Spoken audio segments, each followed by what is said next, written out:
నమస్తే, welcome to Andhraprabha TV. నేను సౌజన్య. ప్రధాని నరేంద్ర మోదీ అమెరికా పర్యటన ముగించుకుని భారతదేశానికి వచ్చేసారు. మరి ఆ అమెరికా పర్యటన మనకి లాభాలను ఇచ్చిందా, లేకపోతే అసలు ఏమి ఇచ్చింది, నష్టాలను ఏమన్నా చూపించబోయేటువంటి అవకాశం ఉందా ఏంటి?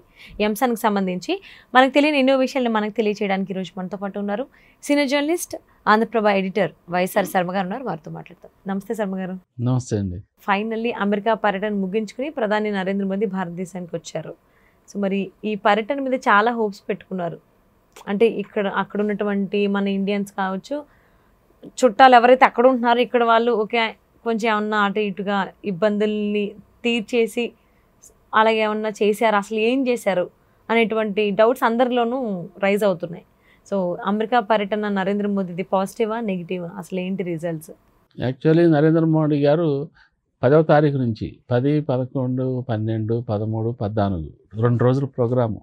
ఒకటి ఫ్రాన్స్ ప్యారిస్లో ఈ ఆర్టిఫిషియల్ ఇంటెలిజెన్స్ మీద ఇంటర్నేషనల్ సదస్సు, దానికి అటెండ్ అయినారు. 2 days గవర్నమెంట్ ఇచ్చిన షెడ్యూల్ ప్రకారం అయితే 2 days France, 2 days America, Washington DC.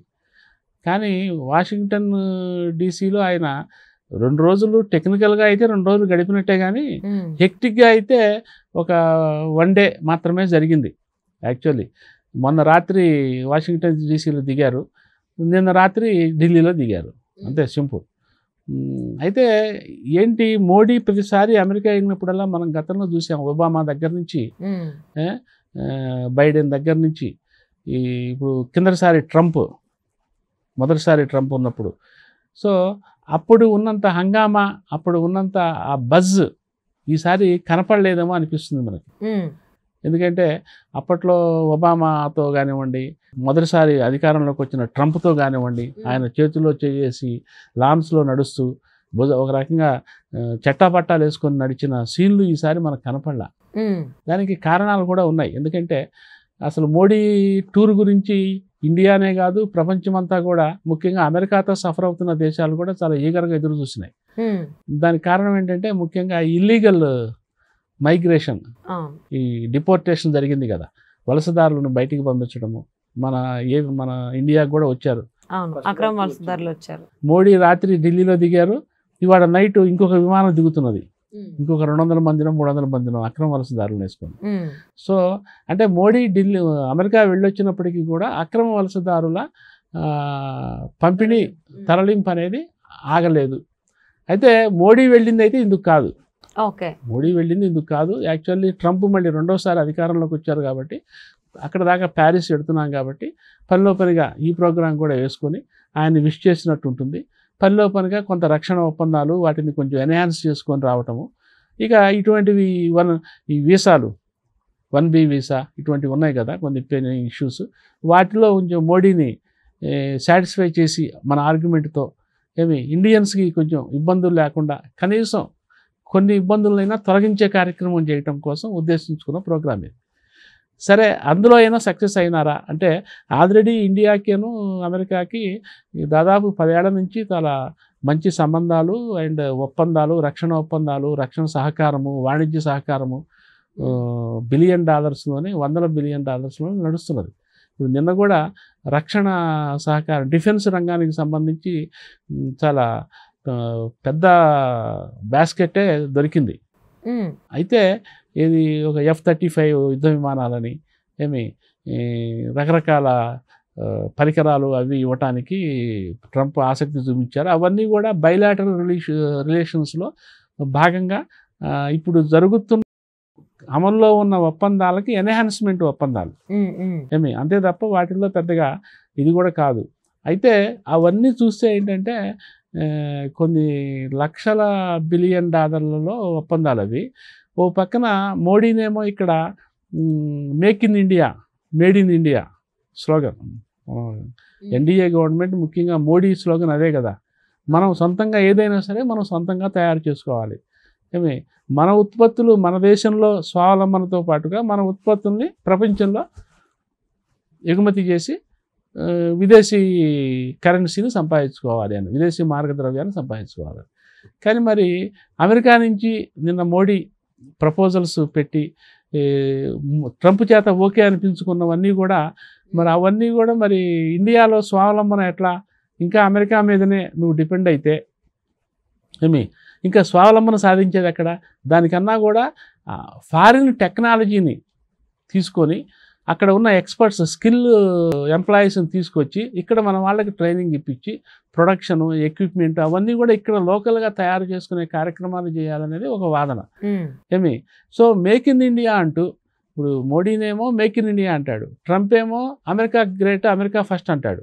వీళ్ళిద్దరూ వాళ్ళ దేశాలకు సంబంధించి ఫస్ట్ ప్రయారిటీ. మరి ఇద్దరు అగ్రనేతలు కలిసినప్పుడు వీళ్ళిద్దరు వైఖరులు ఎలా ఉంటాయి, పట్టువిడుపులు ఎలా ఉంటాయి అనేది ఒక ప్రశ్న. సో ఇద్దరు పట్టువిడుపులు ప్రదర్శించారా లేదా అనేది పక్కన పెడితే, ట్రంప్ మాత్రం మోడీ సంగతి పక్కన పెడితే ట్రంప్ మాత్రం తను అనుకున్నది నిర్ద్వందంగా చెప్పాడు మోడీకి. ఏంటి? ఈ సుంకాల విషయంలో నో కాంప్రమైజ్. నేను ప్రపంచ స్థాయిలో ఇతర దేశాలతో ఎలా ఉంటున్నానో ఇండియాతో కూడా అలాగే ఉంటాను. సుంకాల విషయంలో, రెసిప్రోకల్ సుంకాల విషయంలో నేను తీసుకున్న నిర్ణయం ప్రకారం పోవాల్సిందే. దాని విషయంలో మోడీ గారు కూడా పెద్దగా పట్టుబడటానికి లేదు అవకాశం. ఎందుకంటే వాళ్ళు ఇది ఒక ఇంటర్నల్ పాలసీ లాగా, స్వదేశీ విధానం లాగా తీసుకున్నప్పుడు ఇప్పుడు మోడీ గారు తన దేశానికి సంబంధించి తన స్వదేశీ విధానం తను అమలు చేసుకుంటారు. దానికి ఇతరులు అభ్యంతరం పెడతారు. ఎందుకు అభ్యంతరం పెడతారు? అట్లాగే అమెరికాకి సంబంధించి కూడా మోడీ గారు అభ్యంతరం పెట్టడానికి లేదు. ఇక అట్లాగే డిపోర్టేషన్, ఈ వలస ఇల్లీగల్ అక్రమ వలసదారులని పంపించే కార్యక్రమం. అసలు అక్రమ వలసదారులు అనేవాళ్ళు ఉండకూడదు అనేది ఇండియా విధానం. అవును, ఆ విషయంలో ఇండియా చాలా క్లారిటీతో ఉంది. అసలు అక్రమంగా ఎందుకు పోవాలి, అక్రమంగా పోయి ఇండియా పరువు తీయడం ఎందుకు అనేది ఇండియన్ గవర్నమెంట్ వాదనలాగా ఉంది. సో అందుకని అసలు వీళ్ళే ముందు ఆఫర్ ఇచ్చారు, మీరు ఎక్కడెక్కడ అక్రమ వలసదారులను లెక్కలు తీయండి, వాళ్ళందరినీ మేమే తీసుకెళ్ళిపోతామని కూడా వీళ్ళే చెప్పారు, మేము సహకరిస్తామని. సో ఆ నేపథ్యంలో ఒక పక్క అక్రమ వలసదారుల్ని మేము ఒప్పుకునేది లేదు అనే వాదన ఉన్నప్పుడు, పాలసీ ఉన్నప్పుడు, అక్రమ వలసదారులని మీ దేశంలో ఉండనివ్వు అని మోడీ అడగటానికి స్కోప్ లేదు కదా. అందుకే యాక్సెప్ట్ చేశారు కదా, తీసుకొస్తే మేము తీసుకుంటాము అని చెప్పేసి. ఇక అందుకని మోడీ గారికి అమెరికాలో ఎక్కువ ఆప్షన్స్ లేవు. ఒకటి అమెరికా ఫస్ట్ అని ట్రంప్ అంటుంటే, అమెరికా ఫస్ట్ కాదు గురు, నాకు కూడా నా ప్రపోజల్ కూడా పరిశీలించు, కొంచెం రాజీ పడని అడగలేరు మోడీ. దౌత్య స్థాయిలో ఒక దేశ అగ్రనేతని అట్లా మళ్ళీ ఇంకో దేశ అగ్రనేత అట్లా అడగలేరు. సో అందుకని వాళ్ళ కంపల్షన్స్ ఏంటో ఈయన అర్థం చేసుకోవాలి, ఈయన కంపల్షన్స్ ఏంటో ఆయన అర్థం చేసుకోవాలి. వీళ్ళిద్దరూ ఒకళ్ళనొకళ్ళు అర్థం చేసుకొని ఈ దేశాల మధ్య ద్వైపాక్షిక సంబంధాలు దెబ్బతినకుండా ఉండటంతో పాటు ఇంకా పెరగటం.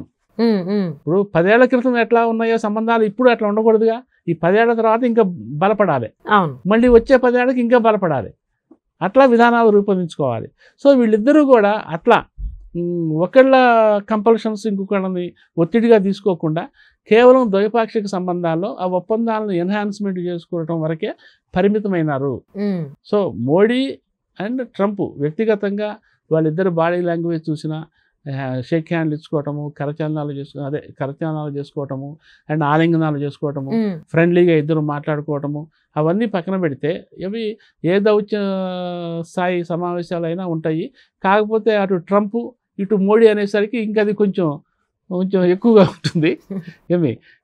సో అంతవరకే మనం మోడీ అమెరికా టూర్ను చూడాలి తప్ప మోడీ గారు ఏమి సాధించుకొచ్చారు ప్రత్యేకించి వాళ్ళు చేసుకున్న డిఫెన్స్ ప్రపోజల్స్ అవన్నీ కూడా షెడ్యూల్డ్ ప్రపోజల్స్లో భాగంగా ఎన్హాన్స్మెంట్లే తప్ప ఇవి కొత్తగా వచ్చినవేమీ కాదు. ఇంకోటి ఇంకా ఎక్కువ మాట్లాడితే మేక్ ఇన్ ఇండియాకి ఆయన ఇంకా ఎక్కువ ఆయన ఏమైనా సాధించుకొచ్చాడా, మేక్ ఇన్ ఇండియా అనే ఒక పాలసీ బలపడటానికి ఆయన ఏమన్నా సాధించుకొచ్చారా అనేది ఒక పెద్ద ప్రశ్న. రెండోది ఏంటంటే Trump and Modi personal relation ఇందులో ఎంతవరకు పనిచేసింది అంటే పెద్దగా పని చేయలేదనే మనం ఒప్పుకోవాల్సి వస్తుంది. ఎందుకంటే మరి ట్రంప్ ఏమో నా అమెరికా ఫస్ట్ అన్నాడు, అందుకని ఆయనేమి రాజీ పడ్డావు. ఈయనేమో నా ఇండియా గ్రేట్, నా ఇండియా ఫస్ట్, నా ఇండియానే మేక్ ఇన్ ఇండియా అంటున్నాడు. సో అందుకని వీళ్ళిద్దరికి పరిమితులు ఉన్నాయి. ఎవరి లక్ష్మణ రేఖలు వాళ్ళకున్న నేపథ్యంలో ఎవరి లక్ష్మణ రేఖలు వాళ్ళు దాటలేరు, ఒకరి లక్ష్మణ రేఖను ఇంకొకటి దాటలేని పరిస్థితి. దీన్ని ఆ స్థాయిలోనే అర్థం చేసుకోవాలి తప్ప ఇందులో మోడీ అమెరికా టూర్ ఫెయిలా సక్సెసా అని ఈ సమీకరణల జోలికి మనం పోవాల్సిన అవసరం లేదు, పోయే పరిస్థితి కూడా లేదు. Thank you so much Sharma గారు. Thank you.